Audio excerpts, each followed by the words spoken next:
انسان کی زندگی کے اندر کبھی نہ کبھی ایسے لمحات آتے ہیں جنہیں انسان کبھی بھلا نہیں سکتا، اور کچھ لمحات ایسے بھی ہوتے ہیں جو ہماری زندگیوں میں مسکراہٹ بکھیر دیتے ہیں، اور کچھ لمحات ایسے بھی ہوتے ہیں جو آپ کو یاد آنے پر تکلیف دیتے ہیں۔ اسی طرح زندگی کی گاڑی یوں رواں دواں رہتی ہے۔ اگر خوشگوار لمحات جو ہماری زندگیوں میں پیش آتے ہیں انہیں اگر کیمرے کی آنکھ میں محفوظ کر لیا جائے تو وہ ایک یاد کے طور پر ہمارے ساتھ رہتے ہیں۔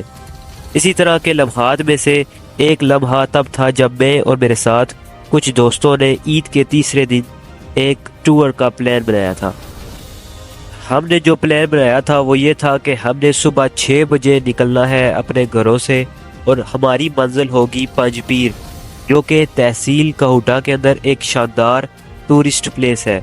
یہ ہمارا سفر تقریباً 75 کلومیٹر کا تھا، اور یہاں تک پہنچنے کے لیے ہمیں کافی مشکلات کا سامنا بھی کرنا پڑا۔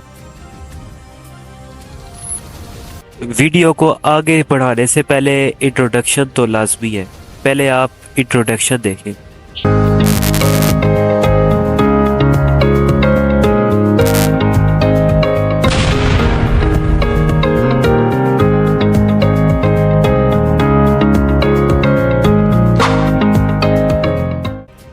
یہ تھا پہلا مقام جہاں پر ہم رکے تھے، یہ تھا چوک پہ ڈوری۔ یہاں پہ عبداللہ بھائی ہمارا انٹروڈکشن کرا رہے تھے، اور ہم ایک اور اپنے ساتھی کا انتظار بھی کر رہے تھے، جس کے پھر آتے ہی ہم نے اپنے سفر کا باقاعدہ سے آغاز شروع کر دیا تھا۔ ہم نے اپنے اس سفر کے دوران کافی آف روڈز کا استعمال کیا تاکہ ہم قدرت کے نظارے دیکھتے ہوئے جلدی سے اپنی منزل تک پہنچ سکیں۔ عبداللہ بھائی ہمارے ٹور گائیڈ بھی تھے جنہیں سب راستے معلوم تھے۔ یوں ہم نے اپنا سفر جاری رکھا، اور ہمارے اس سفر کے دوران ہمیں بہت سے قدرت کے نظارے دیکھنے کو ملے جنہیں ہم کبھی بھی بھلا نہیں سکتے۔ انہی قدرت کے نظاروں میں سے ایک تھا واٹر فال۔ یہ واٹر فال کافی شاندار تھا، اور یہاں سے ہم سب کا جانے کا دل ہی نہیں کر رہا تھا۔ یہ واٹر فال جتنی شاندار اور خوبصورت تھی اتنی ہی خطرناک بھی تھی۔ لائیو جیکٹ بغیر پانی میں نہ اترنا سخت ہو رہا ہے۔ تو جناب اسسٹنٹ کمشنر کون کیا کہہ رہا ہے؟ خطرہ لکھا ہوا، لوگ مرے ہیں یار، پابندی یہاں پر گلی گلی روز پانی ٹہنا۔ کچھ کہنا چاہیں اگر آپ؟ وہ گاؤں والے کہتے ہیں، ہم شہر والوں کو سمجھاتے ہیں، وہ سمجھتے ہیں ان سے بڑا تیراک ہی کوئی نہیں، ان سے جاتے ہیں، پھر ہمیں گاؤں والوں کو اکٹھا ہو کے نکالنا پڑتا ہے۔ یہ خود دیکھ رہا ہوں، کوئی پتھر پھینک کے دیکھیں ذرا، وہ دکھ رہا ہے۔ ہم بالآخر اپنے اس کٹھن راستے سے ہوتے ہوئے اپنی منزل تک آخر کار جا پہنچے تھے، اور پہنچنے کے بعد ہمارا جو اگلا ٹارگٹ تھا وہ تھا کھانا بنانا۔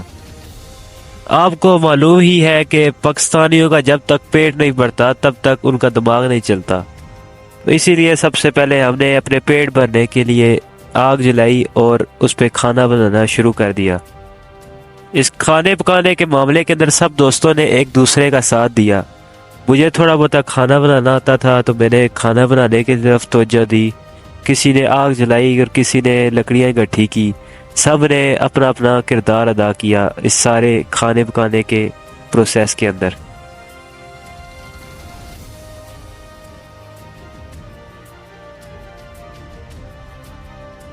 کھانا پکاتے ہوئے بھی موسم کافی خوشگوار ہو چکا تھا۔